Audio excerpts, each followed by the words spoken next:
Hello guys, welcome to my channel AD Tech. അപ്പോൾ ഇന്നത്തെ video എന്ന് വെച്ചാൽ ഒരു ഫോൺ റിവ്യൂ ആയിട്ടാണ് വന്നേക്കുന്നത്. ആൻഡ് ഫോൺ എന്ന് വെച്ചാൽ നത്തിങ്ങിൻ്റെ ഒരു ഫോണാണ് കേട്ടോ. നത്തിങ്ങിൻ്റെ ലേറ്റസ്റ്റ് ഫോണാണ്, മാർച്ചിൽ ഇറങ്ങിയതാണ്, ഈ മാസം ഇറങ്ങിയതാണ് കേട്ടോ. അപ്പോൾ ഞാൻ ഒന്ന് വിചാരിച്ചു അതിനെക്കുറിച്ച് റിവ്യൂ ചെയ്യാനാണ്. അപ്പോൾ നേരെ നമുക്ക് വീഡിയോയിലോട്ട് കിടക്കാം. അപ്പോൾ ഞാൻ പറഞ്ഞു വന്ന ഫോൺ നത്തിങ്ങിൻ്റെ 4A Pro ആണ് കേട്ടോ. ഇതാണ് കേട്ടോ ഫോൺ. നത്തിങ്ങിൻ്റെ 4A Pro ഇറങ്ങിയത് മാർച്ച് 2026 കേട്ടോ.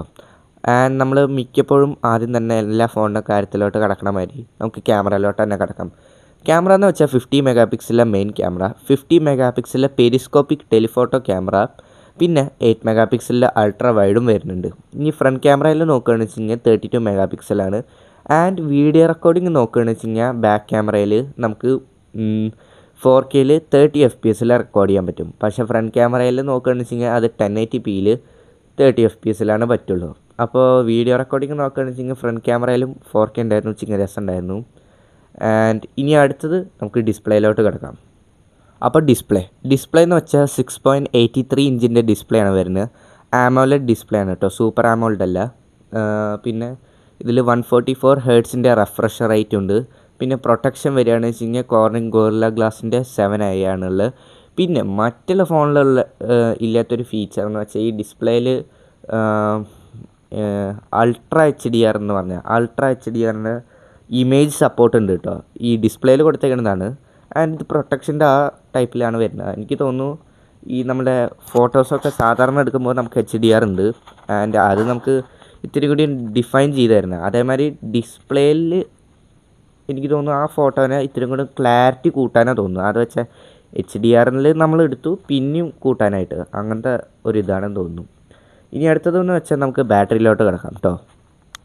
അപ്പോൾ ബാറ്ററിയിലാണ് ഒരു വേരിയേഷൻ വരുന്നത്. കാരണം ഇൻ്റർനാഷണലിലും ഇന്ത്യയിലും ഇറക്കിയ ഒരു ടൈപ്പിൽ നോക്കുകയാണെന്ന് വെച്ച് കഴിഞ്ഞാൽ ബാറ്ററി വളരെ വ്യത്യാസമുണ്ട്. 5080 mAh ആണ് ഇൻ്റർനാഷണലിൽ. അത് വെച്ചാൽ ഇന്ത്യ വിട്ടിട്ട് ബാക്കി ഒഴികെ എല്ലാ സ്ഥലങ്ങളിലും കൊടുത്തിരിക്കുന്നത്. പക്ഷേ ഇന്ത്യയിൽ നോക്കുകയാണെന്ന് വെച്ച് കഴിഞ്ഞാൽ 5400 mAh ബാറ്ററിയാണ് കൊടുത്തിരിക്കുന്നത്. ആൻഡ് ഇതിൽ 50 വാട്ട്സിൻ്റെ ഫാസ്റ്റ് ചാർജിങ് സപ്പോർട്ടറാണ്. അപ്പോൾ ഇതാണ് ചെറിയൊരു വേരിയേഷൻ. ഇനി അടുത്തത് ഇതിൻ്റെ ചിപ്സെറ്റും ബിൽഡ് ക്വാളിറ്റിയും നോക്കാം. പിന്നെ ഇതിൻ്റെ പ്രൈസും കളേഴ്സും. അപ്പോൾ നമുക്കിതിൻ്റെ സ്റ്റോറേജിലോട്ട് കിടക്കാം. സ്റ്റോറേജ് എന്ന് വെച്ചാൽ 128 GB സ്റ്റോറേജിൽ 8 GB റാം, പിന്നെ 256 GB സ്റ്റോറേജിൽ 8 GB റാം, പിന്നെ 256 GB സ്റ്റോറേജിൽ 12 GB റാമിലാണ് കേട്ടോ വരുന്നത്. പിന്നെ അടുത്തത് എന്ന് വിചാരിച്ചാൽ ബിൽഡാണ് കേട്ടോ. ബിൽഡ് എന്ന് വെച്ചാൽ ഇത് ഗൊറില്ല ഗ്ലാസിൻ്റെ 7i പ്രൊട്ടക്ഷനിലാണ് ഫ്രണ്ട് സൈഡ് വരുന്നത്. അത് വെച്ചാൽ ഡിസ്പ്ലേ, പിന്നെ അലുമിനിയം ഫ്രെയിമാണ് സൈഡിലൊക്കെ കൊടുത്തിരിക്കുന്നത്. പിന്നെ അലുമിനിയത്തിൻ്റെ ബാക്കാണ് കൊടുത്തിരിക്കുന്നത്. അലുമിനിയം ഫ്രെയിമിൻ്റെ ബാക്ക് സൈഡിൽ തന്നെയാണ് കൊടുത്തിരിക്കുന്നത്. സോ ടോട്ടലി നോക്കുകയാണെന്ന് വെച്ച് കഴിഞ്ഞാൽ അലുമിനിയത്തിൻ്റെ ഒരു ടച്ചിലാണ് ഇത് കൊടുത്തിരിക്കുന്നത് ഫുൾ സൈഡും. ഇനി അടുത്തത് നോക്കുകയാണെന്ന് വെച്ച് കഴിഞ്ഞാൽ ഇതിൻ്റെ കളേഴ്സാണ് വെച്ച് കഴിഞ്ഞാൽ മൂന്ന് കളേഴ്സാണ് വരുന്നത്. അത് ബ്ലാക്ക്, സിൽവർ, പിങ്ക്. ആൻഡ് ഇനി അടുത്തത് നമുക്ക് ഇതിൻ്റെ പ്രൈസ്, പിന്നെ ഇതിൻ്റെ ചിപ്സെറ്റ്, പിന്നെ ഇതിൻ്റെ നമുക്ക് ഇതിൻ്റെ OS, അത് വെച്ചാൽ എത്ര വർഷത്തിൻ്റെ അപ്ഡേറ്റ്സ് ഒക്കെയാണ് കിട്ടുന്നതെന്ന് നമുക്ക് നോക്കാം. സോ ചിപ്സെറ്റ് നോക്കുകയാണെന്ന് വെച്ച് കഴിഞ്ഞാൽ സ്നാപ്ഡ്രാഗൺ 7ൻ്റെ Gen 4 ആണ് വരുന്നത്. ഇത് ഗെയിമിങ്ങിനൊക്കെ നല്ല തന്നെയാണ്, സ്മൂത്തായിട്ട് ഗെയിം ചെയ്യാനൊക്കെ പറ്റും. ആൻഡ് ഇനി അടുത്തതെന്ന് വെച്ചാൽ ഞാൻ പറഞ്ഞ മാതിരി തന്നെ ഇതിൻ്റെ പ്രൈസ് എന്ന് വെച്ചാൽ 40,000 ആണ് കേട്ടോ വരുന്നത്. വെച്ചാൽ 39,999 ആണ് കേട്ടോ വരുന്നത്. പിന്നെ ഇനി അടുത്തത് ഞാൻ പറഞ്ഞിട്ടുണ്ടായിരുന്നു ഇതിൻ്റെ OS, അത് വെച്ചാൽ ഇതിൻ്റെ അപ്ഡേഷൻ വരുന്നത് 3 ഇയേഴ്സിൻ്റെ OS അപ്ഡേറ്റും 6 ഇയേഴ്സിൻ്റെ സെക്യൂരിറ്റി അപ്ഡേറ്റാണ് കൊടുത്തേക്കുന്നത്. ഇത് ഓവറോൾ നോക്കുകയാണെന്ന് വെച്ച് കഴിഞ്ഞാൽ ഇതൊരു നല്ല ഫോണാണ്. പക്ഷേ ഇത് മിഡ് റേഞ്ചിന് പറ്റിയതല്ല, ഇതൊരു ബഡ്ജറ്റ് എന്ന് പറയാം. കാരണം ഇത് ബഡ്ജറ്റിനുള്ള ഫീച്ചേഴ്സാണ് കൊടുത്തിരിക്കുന്നത്.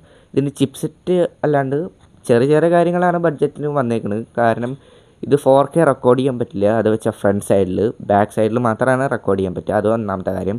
പിന്നെ ഇതിൻ്റെ OS അപ്ഡേറ്റ് നോക്കുകയാണെന്ന് വെച്ച് കഴിഞ്ഞാൽ 3 ഇയേഴ്സിൻ്റെ OS അപ്ഡേറ്റും 6 ഇയേഴ്സിൻ്റെ സെക്യൂരിറ്റി അപ്ഡേറ്റാണ്. ഇപ്പോൾ നമ്മൾ നോക്കുകയാണെന്ന് വെച്ച് കഴിഞ്ഞാൽ വേറെ വല്ല ഫോൺസും നോക്കുകയാണെന്ന് വെച്ച് കഴിഞ്ഞാൽ നമ്മൾ സാംസങ്ങിനെ പിടിക്കാം. സാംസങ്ങിൻ്റെ ഒരു ബഡ്ജറ്റ് ഫോണുണ്ട്, സാംസങ് A17 നമുക്ക് 6 ഇയേഴ്സിൻ്റെ സെക്യൂരിറ്റി അപ്ഡേറ്റും 6 ഇയേഴ്സിൻ്റെ OS അപ്ഡേറ്റും തരുന്നത്. പക്ഷേ ഇത് കുറച്ച് OS അപ്ഡേറ്റാണ് തരുന്നത്. സോ ഞാൻ പറയുകയാണെന്ന് വെച്ച് കഴിഞ്ഞാൽ ഇതിൻ്റെ OS അപ്ഡേറ്റും പിന്നെ ഇതിൻ്റെ മറ്റേ വീഡിയോ റെക്കോർഡിംഗ് മാത്രമാണ് എനിക്ക് പ്രശ്നമായിട്ട് തോന്നിയിരിക്കുന്നത്. ബാക്കിയൊക്കെ നല്ലൊരു ഫോണായിട്ടാണ് വന്നിരിക്കുന്നത്. സോ ഇത് ബഡ്ജറ്റിൽ നിന്ന് അങ്ങനെ പറയാനില്ല, പക്ഷേ എന്നാലും 40,000 പറ്റില്ല. ഇതൊരു 30,000 ഒക്കെയാണ് പറ്റുള്ളൂ പ്രൈസ് നോക്കുകയാണെന്ന് വെച്ചെങ്കിൽ അതിനുള്ള. പിന്നെ നത്തിങ് ഇവരുടെ മിക്ക ഫോൺസ് ഇതിൻ്റെ നോക്കുകയാണെന്ന് വെച്ച് കഴിഞ്ഞാൽ സോഫ്റ്റ്വെയർ വരെ നല്ല രസമായിരിക്കും എന്നും പറഞ്ഞിട്ടാണ് ഇറക്കിയിരിക്കുന്നത്. സോ ഇത്രയേ ഉള്ളൂ ഇന്നത്തെ വീഡിയോ. അപ്പോൾ ഞാൻ പറയാനുള്ളത് പറഞ്ഞു. അപ്പോൾ വീഡിയോ ഇഷ്ടമായിച്ചെങ്കിൽ ലൈക്ക് ചെയ്യുക, ഷെയർ ചെയ്യുക, സബ്സ്ക്രൈബ് ചെയ്യുക. ആൻഡ് ഇനി ഇങ്ങനത്തെ ഇൻട്രസ്റ്റിംഗ് വീഡിയോസ് വിട്ടുപോകാണ്ടിരിക്കാനായിട്ട് ആ സൈഡിലെ ബെൽ ബട്ടണും കൂടി അമർത്തിക്കോട്ടോ. അപ്പോൾ ശരി, അടുത്ത വീഡിയോയിൽ കാണാം കേട്ടോ. ബൈ.